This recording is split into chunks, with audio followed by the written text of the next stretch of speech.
So Golden Thread Productions is the nation's only theater company devoted to producing works by or about Middle Easterners. They can be Middle Eastern Americans or they can be Middle Easterners throughout the globe.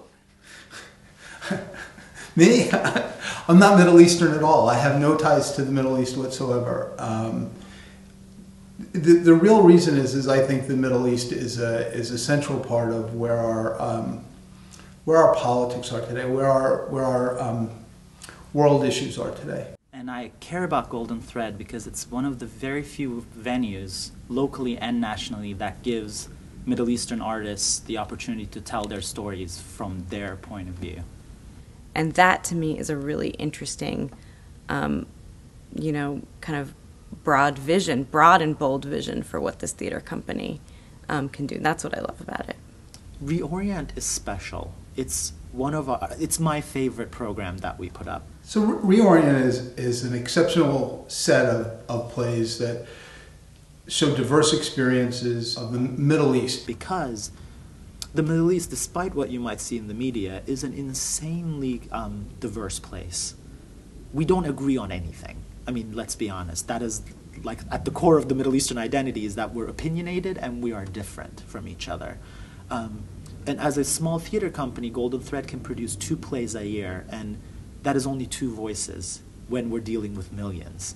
So ReOrient is this great way for us to create a festival atmosphere and to highlight and celebrate the diversity of the voices from the Middle East and from the US, because there are plays in there that are from the Middle East and about the Middle East. There are plays in there that are from the US about the Middle East, not necessarily from Middle Eastern writers.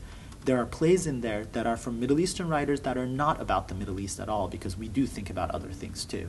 You know, those of us in the Middle East, you know, we all are very proud of our individual identities as Turks or Arabs or Iranians, and we lay great claim to our own stories and our own traditions. But the reality is there's an incredible commonality to many of our traditions as well as our stories.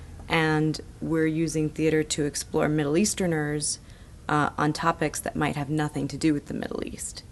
So it's this cornucopia of incredible work by artists at the peak of their craft, or maybe just getting started, or getting their first opportunity. And when you put those things together, the audience gets such a unique experience. And I think you get a real immersion and understanding of the Middle East, of the people of the Middle East, the stories of the Middle East. And I don't think there's any other program anywhere in the world that does that. By coming out to see various productions that may not immediately seem like Turkish stories or Arabic stories or Persian stories, Golden Threads allows us to explore our individual identities, but allows us to realize the common threads, and pun intended there, that unite. Honestly, I can't think of a single Golden Thread production that I haven't been proud to be a member of the audience and be able to say that I was actually a member of the board. But there's so many incredible opportunities to engage with audiences and the artists and other incredible Middle Eastern experts and professors and theater makers around the festival that it becomes a really attractive package.